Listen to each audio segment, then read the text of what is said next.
2, 3, 4, 5, 6 barras, ¿verdad?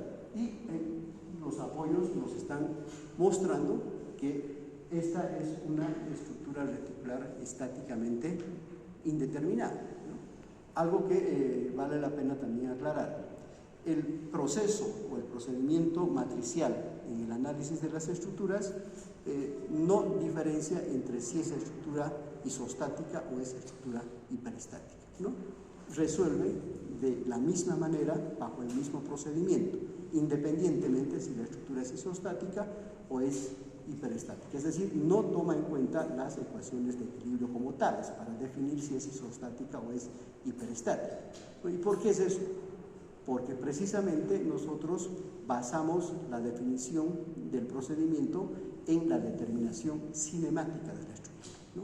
¿Y qué es la definición o determinación cinemática? Es simplemente observar los nodos y ver cuántas posibilidades de desplazamiento potenciales tiene ese nodo, ¿no? Entonces, sobre esa base, independientemente sea isostática o sea hiperestática, se puede siempre resolver. Pero es el caso de una estructura estáticamente indeterminada, ¿no? Entonces, bajo esa condición, queremos resolver este problema. Entonces, este mismo problema que lo tienen ustedes ahí, revisen por favor el texto que les he dejado, ¿ya? Entonces, está mostrado, pero vamos a tratar de mostrarlo de otra forma.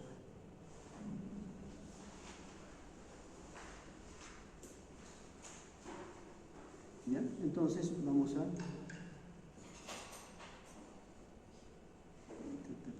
hacer esto un poco más grande.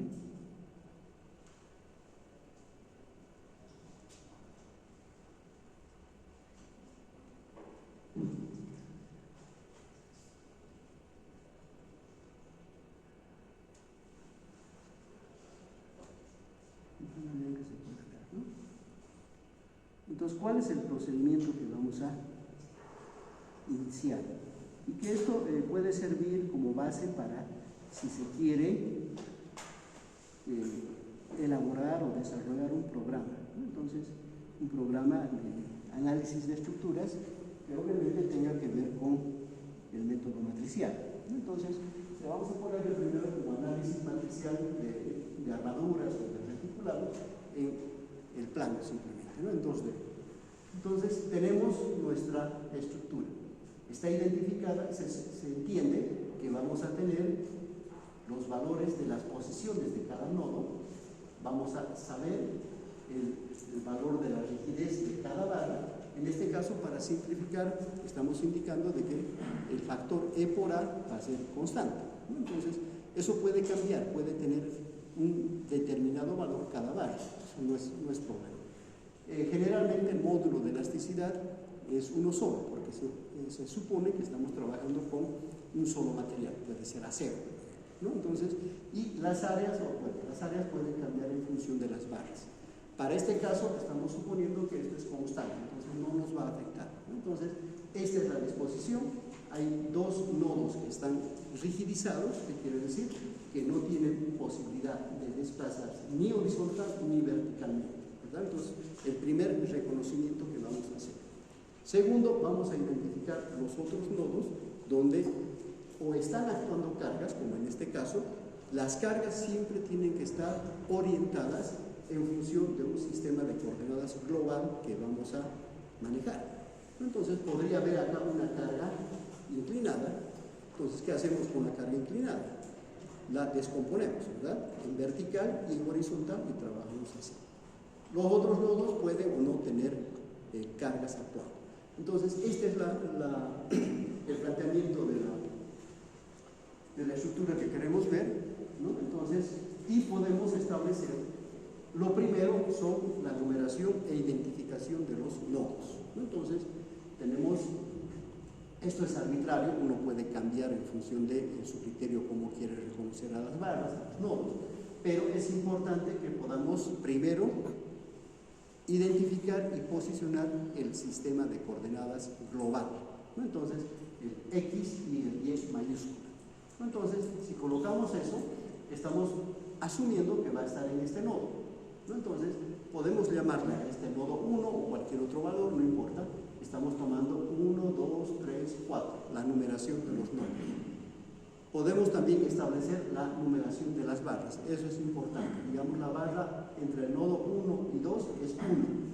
Luego tenemos la barra 2 entre 1 y 3, la barra 3 entre 1 y 4, la barra 4 entre 3 y 4, la barra 5 entre 2 y 4 y la barra 6 entre 2 y 3, ¿no? Entonces hemos identificado eso. Obviamente eso nos lleva también a poder generar nuestros grados de libertad. Entonces, con esta relación que hemos hecho acá, ¿no? Entonces, aplicando el número de nodo, multiplicando por 2, restándole 1 y restándole 0, tenemos los grados de libertad acá, ¿no? Entonces, para cualquier nodo, tenemos, siguiendo este orden, 1, 2, 3, 4, 5, 6, 7, 8. Eso es todo lo que necesitamos, ¿verdad? Y a partir de ello, vamos a generar toda la información que necesitamos darle a al programa o al ejercicio de manera manual que estemos haciendo, ¿no? Entonces, ahí se identifica. Entonces, primero vamos a identificar las barras, con nuestras numeraciones que están enmarcadas en un cuadrado, 1, 2, 3, 4, 5, 6, y vamos a identificar en cada barra cuáles son sus nodos, ¿no? El nodo inicial y el nodo final. Entonces, nodo inicial 1, nodo final 2. Entonces, fíjense, esto, si nosotros identificamos esto, ya nos permite generar los grados de libertad, ¿no? Los grados de libertad que están marcados acá, 1, 2, 3, 4. Esos son los grados de libertad. Acá estamos marcando solamente el principio y el final de la barra, ¿no? El nodo inicial, el nodo final. Y esta es la información que requiere el programa para poder generar la geometría o la configuración de toda la estructura. Entonces, generalmente esto se maneja en un sistema de coordenadas global, ¿no? Entonces, ¿qué es lo que tenemos que hacer? Es identificar las coordenadas de cada una de nuestras barras, ¿no? Entonces,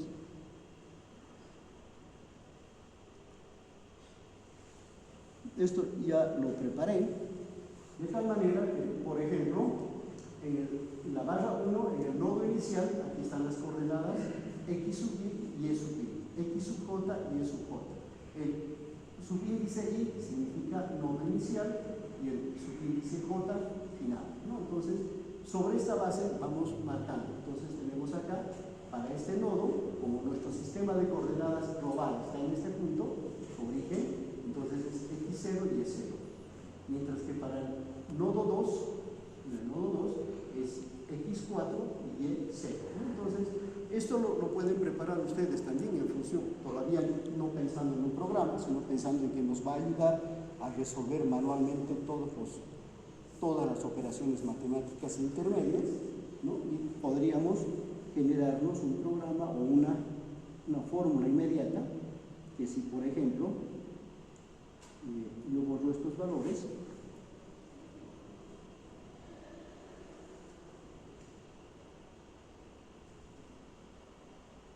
¿no? Entonces ya tengo aquí la longitud, estoy marcando en otro color para mostrar que puedo calcular esa longitud.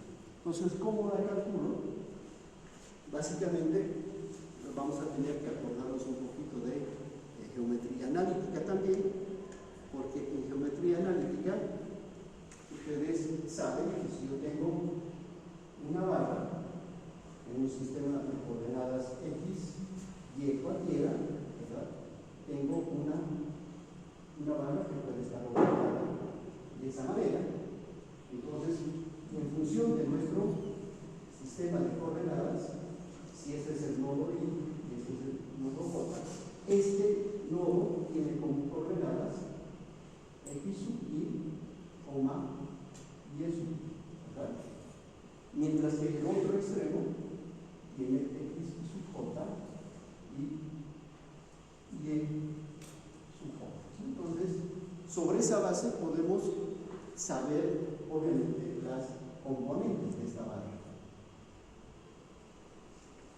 Entonces, eso lo sabemos desde geometría analítica. Queremos medir esta distancia, ¿cuánto sería?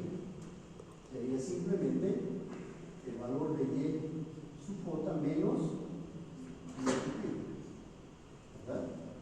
Y si quiero saber esta otra distancia, es x sub j menos x sub y. Entonces, tengo esto, como siempre se van a formar sistemas ortogonales, sistemas perpendiculares por el sistema de coordenadas, entonces puedo saber también mi longitud. ¿Y cuánto sería mi longitud? Simplemente la aplicación del teorema de Pitágoras. Entonces, con eso puedo tener mi longitud. Entonces, como tengo estos valores acá, tengo definido estos valores, puedo automáticamente acá realizar, si quiere, la fórmula de Pitágoras en estas condiciones, ¿verdad? Acá arriba la tiene.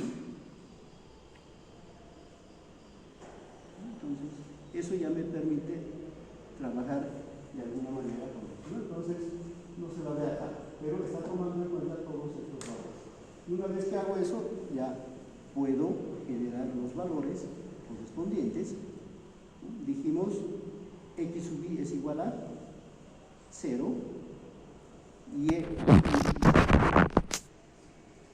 también es 0.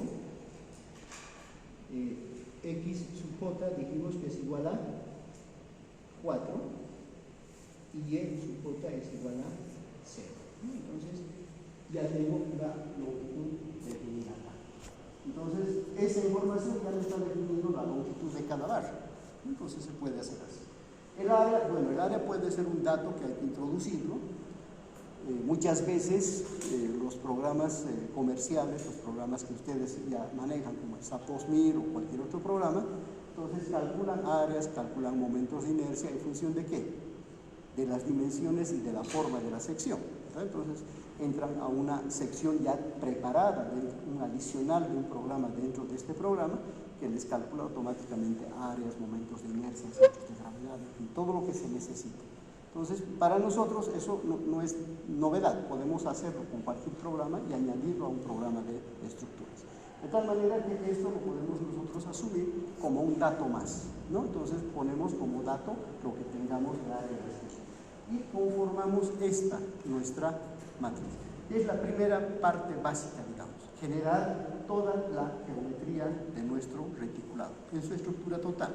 Entonces hacemos lo mismo para todas las barras correspondientes, ¿ya? Entonces ahí tenemos calculados todas nuestras longitudes. Esta es la barra 1, longitud 4, la barra 2, dijimos que es esta, ¿verdad? De longitud igual a 5, esto es 3, esto es 4, entonces esto tiene que ser 5 necesariamente, ¿no? Y así vamos calculando para cada una de las barras. El siguiente paso, que también es automático, pero que manualmente lo tendríamos nosotros que resolver, es en función de generar nuestros cosenos directores, ¿no? Entonces, los cosenos directores no son más que la función seno y coseno del ángulo de inclinación que tiene la barra. Entonces, si nosotros nos hacemos un cuadrito en Excel donde tenemos identificadas las barras, podemos identificar los ángulos de giro que tienen estas barras. Esto es importante porque hay que interpretar exactamente el giro que nosotros estamos dando, ¿no? Entonces, para poder tomar sus funciones seno y coseno respectivamente. Entonces, por ejemplo, fíjense acá, tendríamos que, no sé si puedo hacer, por acá.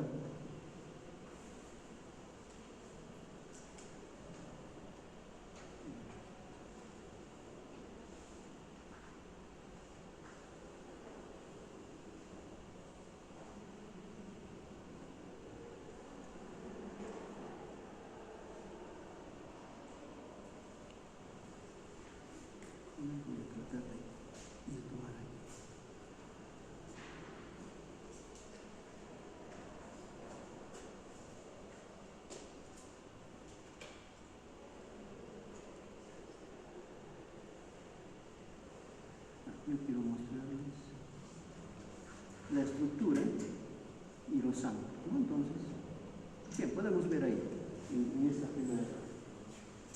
¿no? Entonces, los ángulos que están formando. Entonces, dice el ángulo en función de la dirección del eje X global. Entonces, siempre vamos a ver estos ángulos desde la posición de nuestro eje global hasta donde nos encontremos con la barra. Entonces, en el caso de la barra 1, es simple, es sencillo, podemos ver que es un ángulo igual a 0. Entonces, función seno, función coseno de un ángulo 0. Entonces, y eso también se puede ir calculando, ¿no? Entonces, ¿cómo podemos calcular esos ángulos? Es básicamente tomando en cuenta el giro que tiene nuestra barra. Entonces, por ejemplo, con respecto del eje X global, yo siempre debo girar en ese sentido. Entonces, voy a tener acá este ángulo y caso X, ¿no? Entonces, como ya tengo estos lados, tengo también la longitud, aplico directamente cualquier función trigonométrica que me arroje el ángulo, ¿verdad? En este caso, si yo quiero trabajar con estos valores, ¿qué es lo que tendría? Para el ángulo, digo el ángulo θ va a ser igual al arco tangente de qué? De y es suportamiento de subir sobre x suporta menos x subir. Entonces, de esa manera estoy generando este ángulo, ¿no? Entonces, o pueden usar, si quieren, el seno o el coseno para tomar ese valor. Si van a trabajar con las funciones de Excel, solamente tengan cuidado de que el trabajo para generar ángulos en Excel siempre admite que estén en radianes, ¿no? Y si ponemos en ángulos decimales, obviamente nos va a dar otros valores. Entonces, para hacer esa conversión, simplemente eso se genera en función de la conversión a radianes, ¿no? Entonces, por 180 sobre pi o pi sobre 180, en función de lo que queremos encontrar. Entonces, con eso encontramos estos ángulos, ¿no? Una vez que tenemos este ángulo, esto también va a estar en función de tomar los valores en radianes o convertirlos a decimales para poder encontrar esos valores, ¿no? El coseno de esta barra, ¿no?, es 1 y el seno es 0. Entonces ya estamos generando esa condición. Y para las siguientes podemos ver de la misma forma. El ángulo que forma la barra 2 es 36.9, la barra 2 es esta. Entonces el ángulo es este, ¿no? Entonces ahí tenemos también ya definido el ángulo. Entonces aplicamos el seno o el coseno y encontramos que es 0,60 y 0,80. Para la barra 3 es ángulo de 90 grados.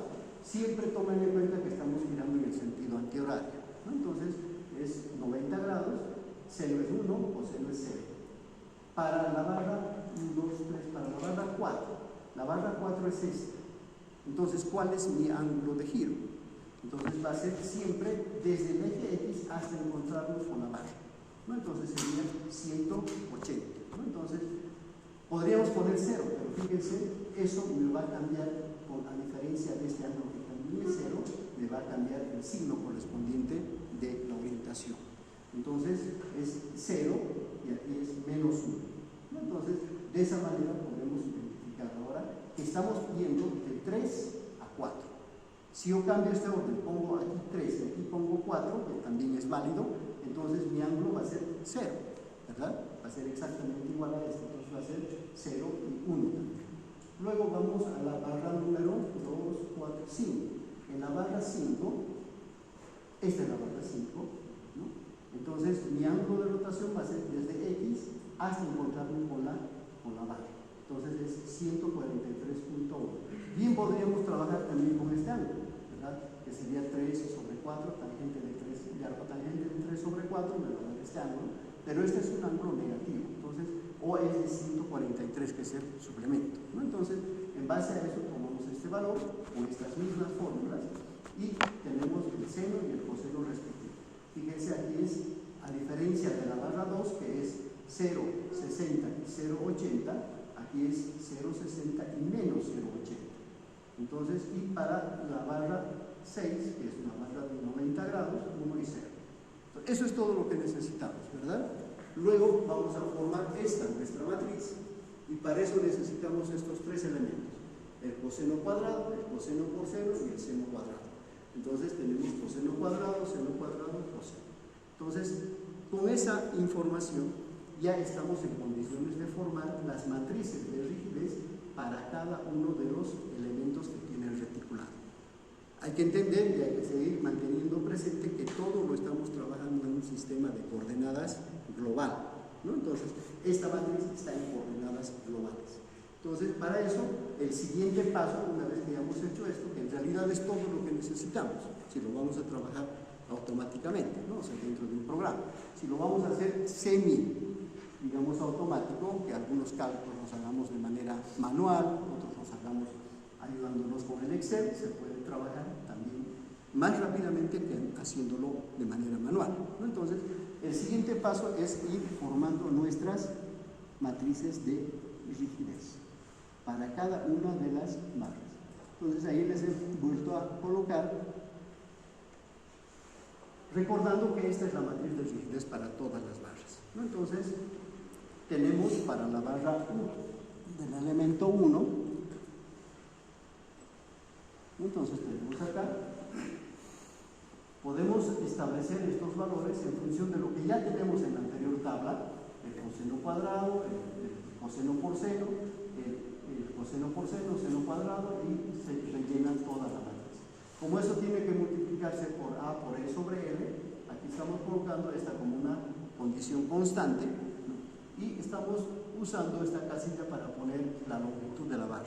Entonces, esta barra, el elemento 1, tiene una longitud de 4, entonces quiere decir que cuando calculamos esto dividiendo entre 4 aparece acá, ¿no? Entonces, ya el factor del coseno cuadrado dividido entre 4. Y así vamos trabajando para todas las barras. Entonces, esto se puede también automatizar, se puede generar un pequeño programa dentro del Excel que nos vaya llevando todos estos valores. Manualmente habría que ir copiándolos en base a esto también, ¿no? Entonces, una vez que tenemos eso, es importante ahora que vayamos identificando nuestros grados de libertad. Entonces, en la barra 1, ¿no? Si puedo bajar un poquito. No sé si bajo. La barra 1, ¿verdad?, está entre los grados de libertad, dijimos 1, 2, 3 y 4, ¿no? Entonces,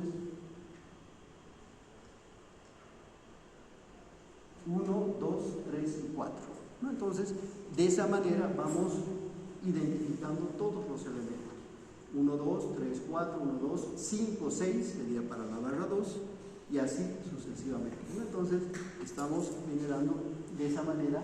Cada una de estas es una matriz de rigidez de cada barra, ¿no? Entonces, diríamos individuales. Una vez que generamos eso, ya estamos en condiciones de generar la matriz de rigidez ensamblada para toda la estructura, ¿no? Entonces, como es una estructura de 4 nodos, cada nodo multiplicado por 2 nos da 8, ¿verdad? Entonces, esta matriz es de 8 por 8, ¿no? Entonces, 8 filas, 8 por 1. Los valores en rojo que les estoy mostrando acá solamente me identifican los grados de libertad, ¿no? Entonces, y voy tomando esa condición. Para esto necesito establecer la condición de ensamblaje, ¿no? Entonces, si ustedes han observado,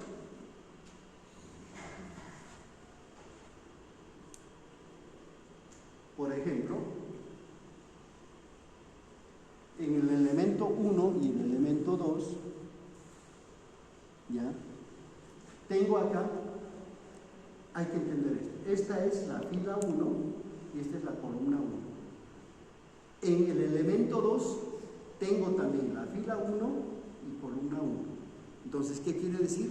Que el K sub 1, 1 tiene que sumarse. Entonces, tengo que sumar este valor más este valor, ¿no? Y así, si es que tendría que considerar otros elementos más. Por ejemplo, acá tengo la barra 1, la barra 2 y la barra 3. Las tres barras tienen un elemento común que es el K sub 1, 1, ¿verdad? K1, 1 de la barra 1 más el K sub 1 de la barra 2 más el K sub 1, 1 de la barra 3. Entonces, eso se tiene que sumar, ¿verdad? Entonces, si avanzo un poquito más, ojalá no se me pierda, aquí está, ¿no? Entonces, el elemento se ha subido, pero aquí tengo, en el elemento 1 tengo esto, que es fila 1, columna 1, fila 1, columna 2, y en el elemento 3 tengo también fila 1, columna 1, y no tengo más. Entonces, este valor que estoy anotando acá es la suma de todos esos valores, ¿no? Entonces, y luego voy marcando en función de esto. El elemento 1 de la fila 1, columna 2, fila 1, columna 2, también son comunes, por lo tanto se pueden otra vez sumar. El elemento 1, fila 3, tengo acá, pero acá no lo tengo, pero seguramente está en el otro elemento, ¿no? Entonces, en el elemento 3, entonces, en el elemento 5 aparece 3, 3, ¿no? Entonces, voy identificando cada uno de ellos para ir formando mi matriz de rigidez ensamblada, ¿no? Entonces, este es un procedimiento que, si lo hacemos de esta manera, hay que hacerlo en forma manual o generar un pequeño algoritmo que nos pueda automáticamente la planilla Excel sumar eso, ¿no? Entonces, yo no he encontrado la forma de poder hacerlo, pero manualmente se puede hacer esto y se gana mucho más tiempo que haciéndolo obviamente de manera manual, ¿no? Entonces, esta es la matriz que necesitamos guardar, ¿ya? Es la matriz de rigidez ensamblada. Entonces, esta matriz la vamos a tomar como información base para todo lo que va a ser después la resolución del problema. Entonces, una vez que formamos esto, está guardado en esa matriz que hemos indicado, que va a ser una matriz de 6 por 6, en este caso de 8 por 8, pues toda esta información está guardada. Podemos también simplificar o acortar, si se quiere, el trabajo, considerando que solamente podemos trabajar sobre la diagonal superior, ¿verdad? Todos estos valores los podemos ir calculando o volcando de las matrices de rigidez de cada elemento sobre esto, y estos otros elementos acá se rellenan considerando la traspuesta de la matriz o volcando los valores de la fila a la columna, ¿no? Entonces, haciendo esa operación tenemos la matriz de rigidez ensamblada con todos sus elementos, ¿no? Entonces, este es el primer paso, que se lo puede obviar también manualmente si se hace una distinción. Ahora sí viene observar la condición de nuestros grados de libertad efectivos y grados de libertad restringidos, ¿no? Entonces, si volvemos un poquito hacia atrás, ya, acá, o al siguiente, acá, fíjense, esta es nuestra estructura, y dentro de esta estructura hemos identificado nuestros nodos y hemos identificado los grados de libertad. Entonces, ya sabemos cuáles son los grados de libertad potenciales y cuáles son los grados de libertad restringidos, o si quieren, los grados de libertad restringidos y los grados de libertad efectivos, ¿verdad? Los restringidos, dijimos, generalmente van a estar en los apoyos. Entonces, si observamos acá, los apoyos del nodo 2 y nodo 3 nos arrojan grados de libertad 3, 4, 5 y 6 como grados de libertad restringidos. No hay posibilidad de desplazamiento en esos nodos, ¿verdad? Pero sí tenemos en el grado 1 y 4. Entonces, ¿cuáles son nuestros grados de libertad efectivos? El 1, el 2, el 7 y el 8, ¿no? Entonces, para poder manejar nuestra matriz de rigidez, esta matriz de rigidez que les estoy mostrando acá,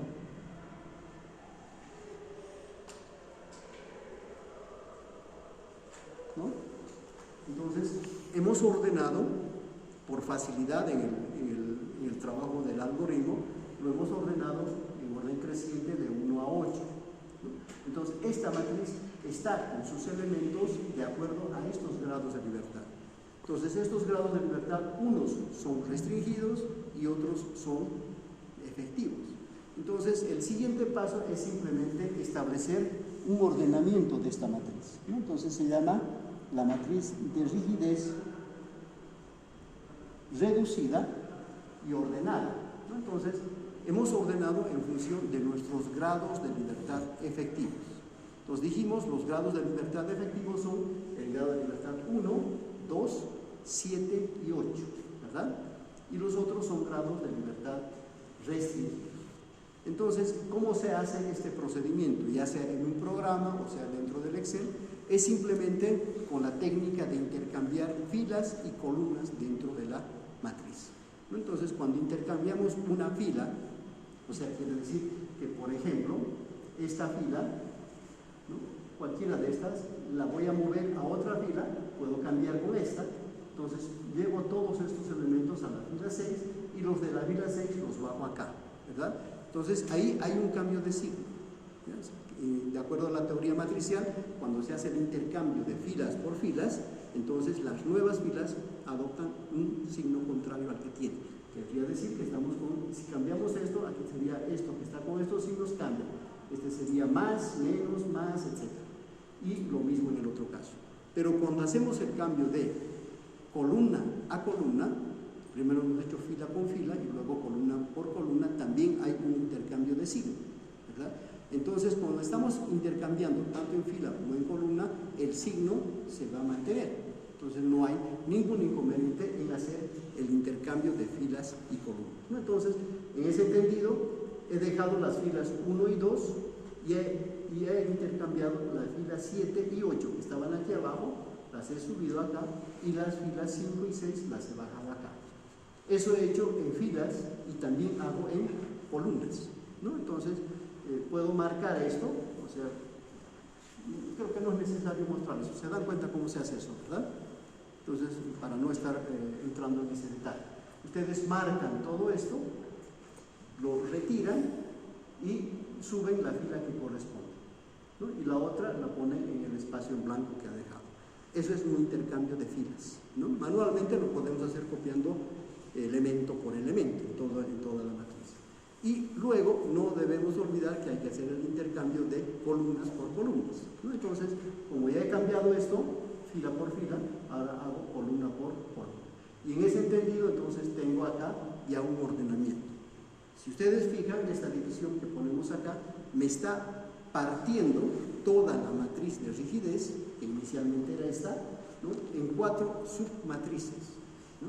Entonces aparecen las matrices. Esta solamente identifica los elementos que corresponden a los grados de libertad efectivos, ¿no? Si recuerdan cómo hicimos no sé si tengo por acá la relación, acá está, ¿no? Entonces aparece esto, ¿verdad?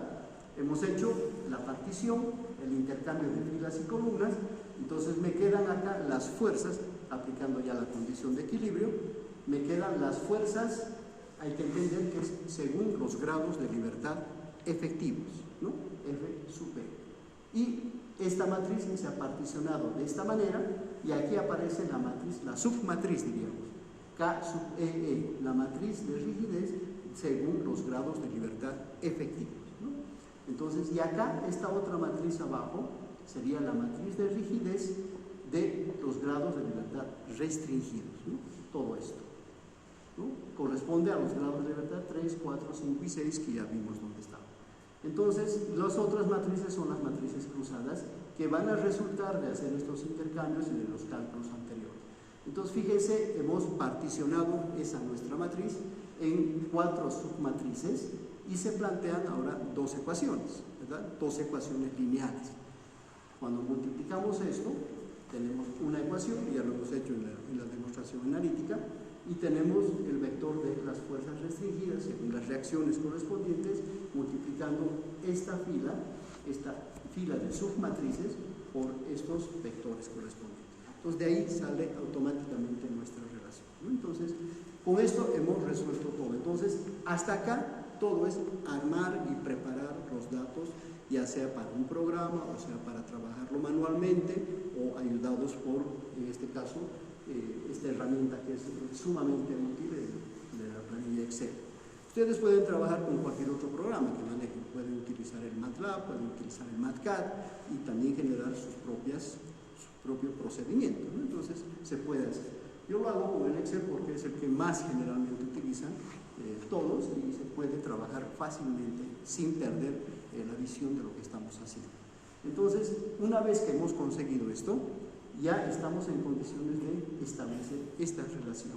Entonces, aquí, ¿qué es lo que nos interesa? Nos interesa determinar los desplazamientos, ¿no? Los desplazamientos según los grados de libertad efectivos. Y eso sale de esta ecuación que ya lo vimos en la anterior clase cuando demostrábamos eso. Entonces, y para eso, simplemente tenemos que tomar en cuenta el vector de los desplazamientos. Entonces, la submatriz que habíamos anotado anteriormente, no sé si puedo volver, esta matriz resulta ser esta matriz, que en nuestra ecuación, si recordamos un poquito, dijimos, ¿cómo era nuestra ecuación?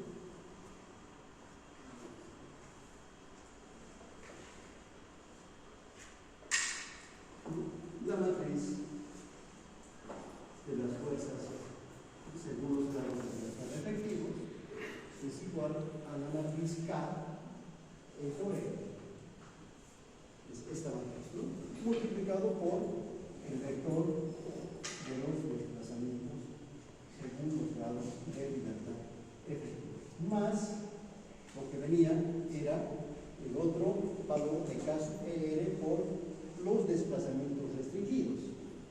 Pero los desplazamientos restringidos quiere decir que son iguales a 0, mientras no digamos otra cosa, ¿verdad? Son iguales a 0.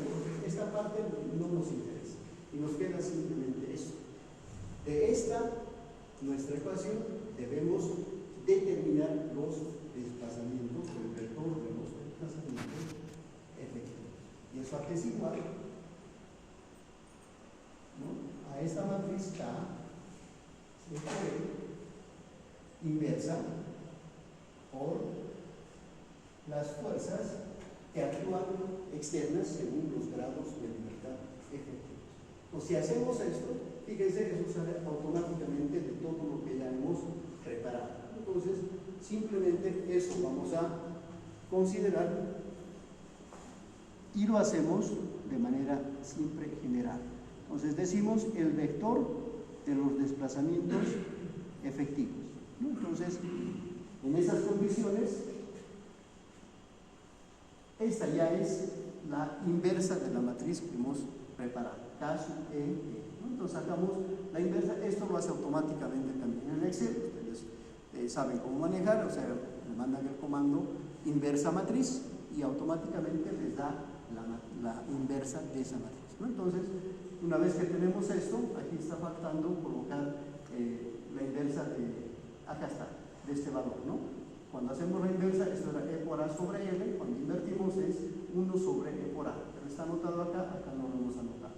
Y formulamos el vector de las fuerzas externas que actúan según los grados de libertad efectivos.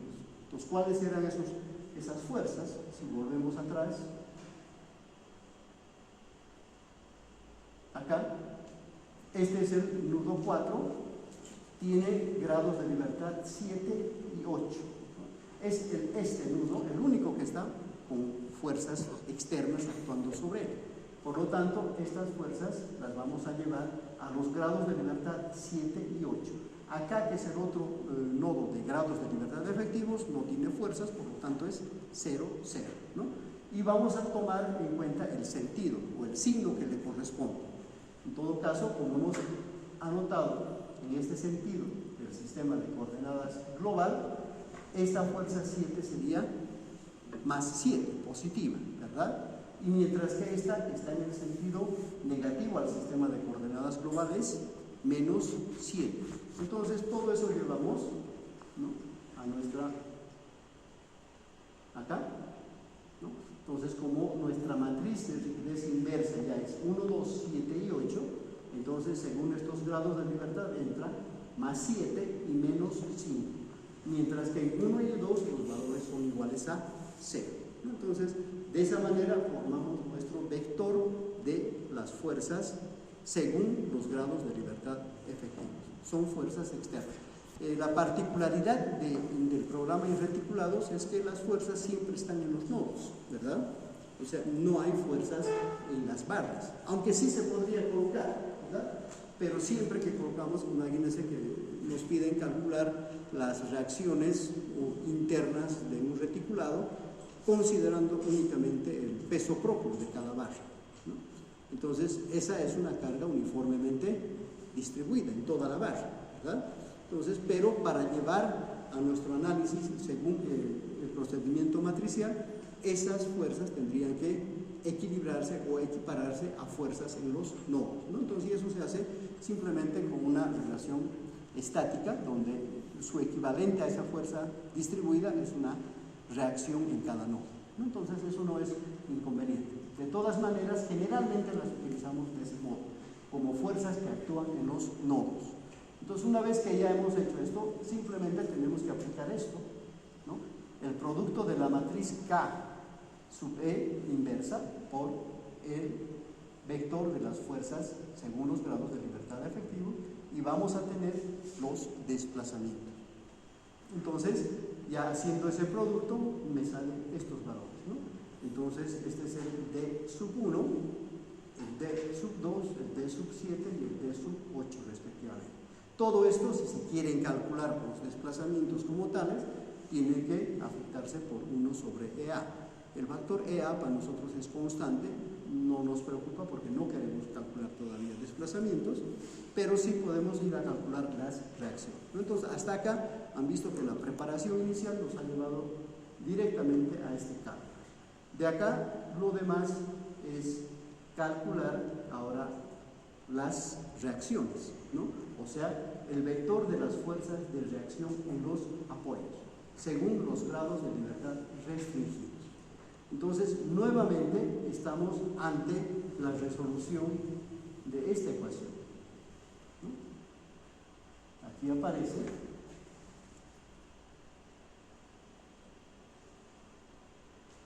no aparece de esta manera.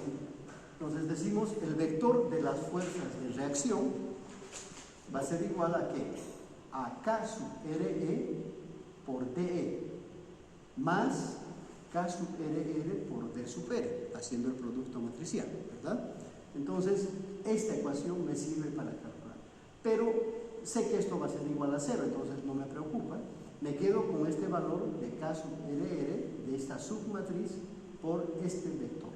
Entonces, eso es el K sub RR identificado de acá. Sería este, ¿verdad? Esta sería la submatriz K sub RR. ¿Qué es también esta? Por simetría y porque ya hemos demostrado, es exactamente la misma, ¿no? Entonces, pero por un simple ordenamiento que hemos hecho, podemos utilizar esta. Entonces, ya hemos utilizado esta con su inversa, podemos utilizar esta ahora para determinar los valores correspondientes a las fuerzas. Entonces, esta matriz por el vector de los desplazamientos efectivos que ya hemos calculado, ¿no? Entonces, tenemos acá, ¿no? Entonces, vamos a decir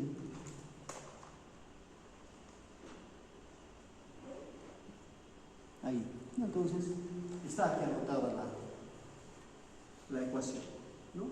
Es K sub RR por K sub EE haciendo las operaciones respectivas, pero sabemos que esto es la inversa de la matriz de los coeficientes de rigidez efectivos por las fuerzas también según esos grados de libertad. Todo esto es simplemente D sub E, ¿no? Entonces, la matriz que la hemos escogido, la K sub RE, multiplicado por esto que hemos encontrado, son los desplazamientos. Esto tiene un factor E por A por delante y esto tiene un factor 1 sobre E por A.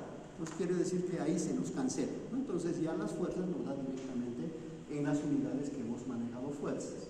Entonces eso me da estas reacciones.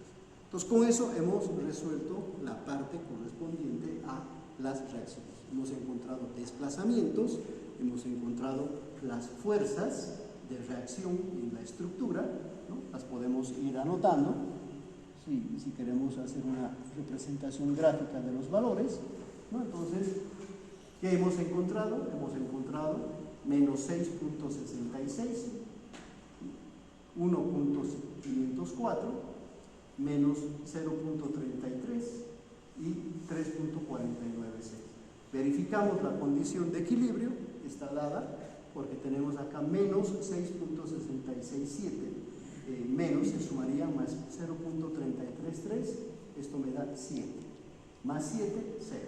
Aquí tengo 1.54 hacia arriba, 50.4 y aquí tengo 3.496 sumado, me da también 5, menos 5 me da 0, ¿no? Entonces esta estructura está ahora en equilibrio, ¿no? Entonces de esa manera podemos ir trabajando con todo el procedimiento matricial que hemos establecido. ¿Qué falta? En el caso de estructuras reticulares nos falta determinar las fuerzas en cada barra, ¿no? Generalmente, ¿qué es lo que nosotros podemos establecer? Es en la barra, ¿no? Hay fuerzas axiales y lo que estamos nosotros calculando en cada barra son las componentes de esa fuerza, ¿no? Entonces, la fuerza en X, la fuerza en Y. Entonces, el siguiente paso es directamente establecer la relación que existe entre esa fuerza que está en coordenadas globales, llevarlas a una condición de fuerzas en coordenadas locales, ¿no? Entonces, eso ya no me ha dado tiempo de mostrar, pero les puedo mostrar dentro del ejercicio que hemos resuelto.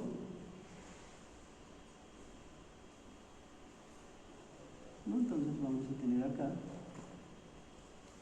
todo el ejercicio está acá transcrito al Excel o del Excel acá, que no es lo mismo, está con toda la explicación además. Les sugiero que puedan revisar eso.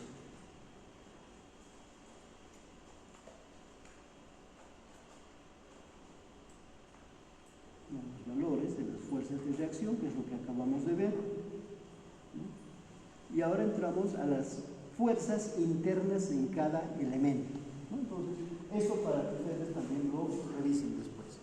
Cada barra, como dijimos, está siempre orientada según dos fuerzas axiales, ¿no? Entonces, si esa es nuestra barra, por ejemplo,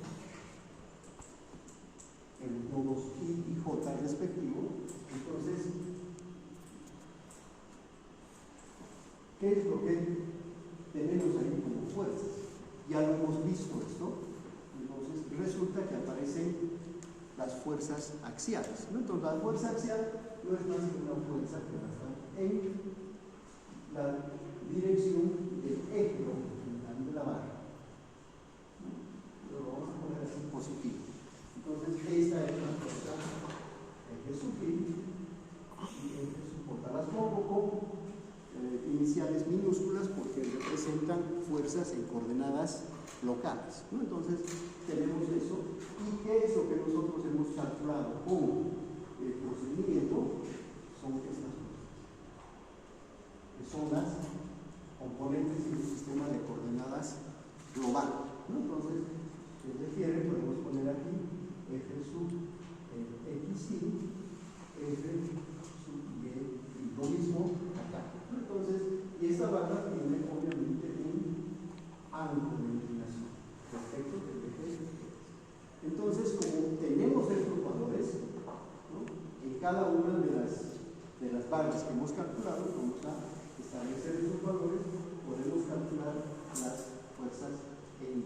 Entonces, para eso, vamos a ver si arriba donde estamos haciendo. Hemos calculado estos valores. Entonces, vamos a anotar estas condiciones, ¿no? Nuestra matriz para dos fuerzas axiales es esta, ¿verdad? La ecuación matricial que hemos planteado. Entonces, esta T' no es otra cosa que la matriz de transformación, ¿no? Que sabemos que en la matriz de transformación la inversa de esta matriz es la traspuesta, ¿no? Entonces, esta es la relación de la matriz traspuesta. Cuando hacemos la relación de representar estas fuerzas por una sola fuerza, que es la resultante de estas componentes, es establecer esta relación. ¿no? Entonces, multiplicar esta matriz por esta matriz de transformación, inicialmente por premultiplicar y postmultiplicar por esto, y todo eso multiplicar por los desplazamientos que se tienen en los nudos respectivos. Entonces, en algunos nudos estos desplazamientos serán 0 porque son restringidos, y también, según algunos grados de libertad, serán los valores que hemos encontrado, ¿no? Entonces, aquí decimos, vamos a hacer este trabajo solamente para las barras que llegan al nodo 1, ¿no? En el nodo 1, si recuerdan el ejercicio, llegan 3 barras, ¿no? Llega la barra 1, la barra 2 y la barra 3. Entonces, solamente para eso. Podemos hacerlo para todos, ¿no? Para simplemente mostrar, vamos a ver eso. Entonces decimos, para el elemento 1, nuestra longitud era 4 metros, sus cosenos directores eran 1 y 0, según el ángulo que habíamos establecido, ¿no? Entonces, vean, podemos acá establecer la matriz correspondiente, ¿no? de 2 por 4 por los desplazamientos que hemos establecido. En el grado de libertad 1, 2 y luego eran 0, 0. Entonces, 0, 0 porque esto corresponde al nodo 2, que es restringido, ¿verdad? Entonces, hacemos las operaciones y tenemos las fuerzas que representan esa barra. Sería la fuerza axial 2 en un extremo y menos 2 en el otro extremo, ¿no? Entonces, esta barra está en equilibrio. Entonces, el mismo procedimiento para todas las demás barras, ¿no? Entonces, el caso del elemento 2 es la diagonal de 5 metros, sus cosenos directores me dan 0.80 en el coseno y 0.60 en el seno respectivo. Entonces, tomamos la matriz correspondiente de rigidez transformada por los desplazamientos que hemos establecido. El elemento está también entre 1, 2 y al otro lado está el 1, 2, 3, 4, 5, 6, 1, 2, 5, 6, ¿verdad? Entonces, y el 5, 6 también son grados de libertad restringidos. Por lo tanto, haciendo las operaciones, ¿verdad?, encontramos que las fuerzas en esa barra de 1 a 3 es menos 2,506 y 2,506. Entonces, de ese modo podemos ir marcando todas las expresiones correspondientes. Hemos hallado los desplazamientos en cada nodo, hemos hallado las fuerzas de reacción en toda la estructura y también estamos hallando las fuerzas axiales en cada barra, ¿no? Entonces, con eso hemos resuelto el problema para reticulados. Ahora, a esto ya viene el adornar el programa, ¿no? Ya que cada uno en su criterio puede adornar, y de ahí nacen los programas comerciales. Entonces, hacen la gráfica de los esfuerzos, ponen las fuerzas, en el caso de vigas o pórticos dibujan diagramas de portante, de momentos, de formadas, ¿verdad? Eso ya son adicionales a la base de nuestro programa. Entonces, nosotros podemos tener un listado de resultados que, si sabemos interpretar, no recurrimos a las gráficas, ¿verdad? Directamente podemos tomarlas así. Otros programas incluso recurren a graficar, apoyándose en instrucciones y comandos del AutoCAD, a dibujar inicialmente la estructura, ¿no? Entonces, apoyándose en ese lenguaje de programación, directamente de la gráfica pueden llevar a la estructura a los datos que nosotros establecemos. Ustedes manejan el SAP. En el SAP no tienen que poner las coordenadas, ¿verdad? Simplemente o lo pueden hacer o también pueden directamente dibujar la gráfica en función de las líneas, de los elementos que necesiten, ¿verdad? Entonces siempre se puede eso ya adicionar para que sus programas puedan ser más o mejor vistosos, nada más, ¿no? Pero el resto, la base es esta.